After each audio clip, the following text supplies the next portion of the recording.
I think United States is in support of the strikes on Iran because United States President Trump gave 60 days time limit to Iran to agree with the American proposal to dismantle the nuclear bomb facilities and to agree to dismantle the mercenaries for Iran, such as Hezbollah, the Houthis, and the missiles, also to dismantle all the package.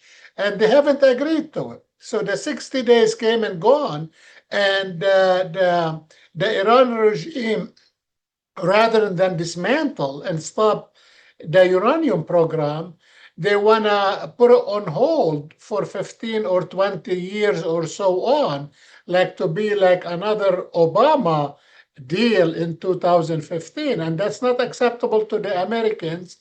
And they start expediting the process to achieve the nuclear bomb. And I think Israel did whatever it needs to do by striking Iran. And the good thing is the Iranian people inside Iran and in the diaspora outside Iran, they are so happy. We followed the social media. They are extremely happy by Israel hitting the regime in Iran. And most of the Arab countries are extremely happy by that. The head of the snake of all this trouble in the Middle East for the last 45 years has been hit, finally been hit. So, but the Arab words, they are hypocritic. They say something in public, but deep inside they believe something else. And that's the problem with the Arab nations. They do not express their true feeling in public, so the people will support the leaders of the Middle East. So they denounce Israel attack on Iran, but in closed doors, they've been saying it for years why United States does not destroy the head of the snake in the Middle East, which is Iran. So that's the situation now. Well, it's the birth of a peace in the Middle East, not a new map. The new map or the map, it's really of the people in the region.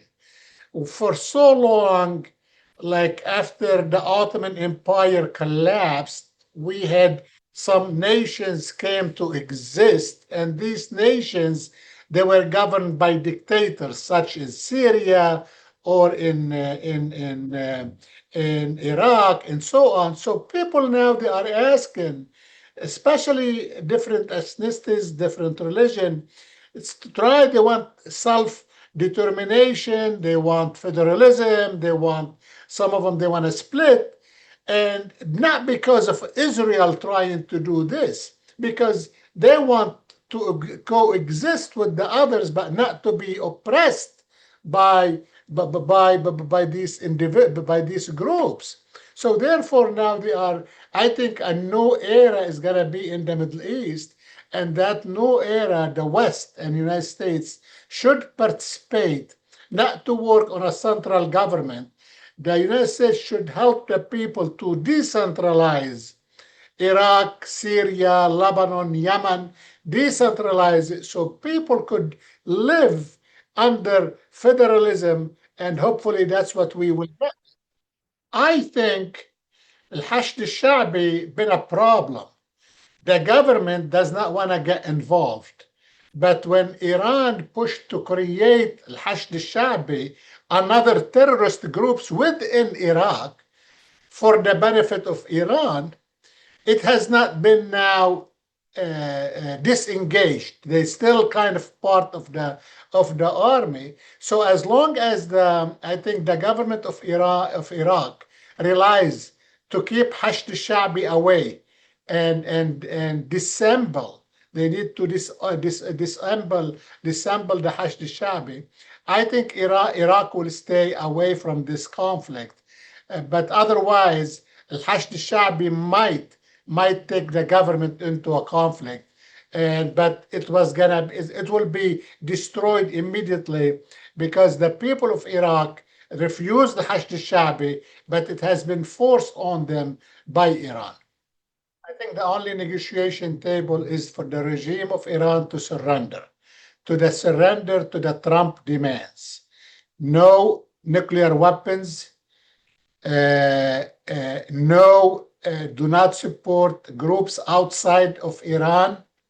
The ballistic missiles need to be limited, and now make sure Al-Haras al-Sawri completely, dissolve the Haras al-Sawri, the IRGC, dissolve it, and that's the only way the regime might survive. But if the regime goes that way and surrender to the American demand, the people of Iran are going to uprise against that regime. And we saw the truckers last week, they went on a strike, and maybe the labor union go on a strike, and we will see more movements inside Iran against the regime, and the regime will start, falling from within, and hopefully the regime eventually it will fall from within.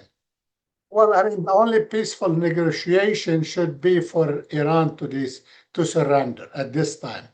Any settlement with the Iranian without surrendering its nuclear program, it's gonna be it's gonna regrow it. They will wait out for Trump 4 years. They might wait out for Netanyahu couple more years, and they will restart their program. I believe now the only solution for the UN, the Security Council meeting, is to come together and force Iran to surrender, force the regime to surrender so it will not be hit any further. And if the Iranian regime keeps hitting onto the public, the civilian population of Israel, then the United States will get involved. Israel was very strategically hit inside Israel, inside Iran, hit the nuclear facilities, hit the IRGC, and that's the only groups it hit. It did not hit civilians or residential area. Versus Iran does not care. So I think there are two different weight what each group's trying to do, and at the end of the day, United States will come to assist and help Israel, and they will destroy the IRGC sooner than later.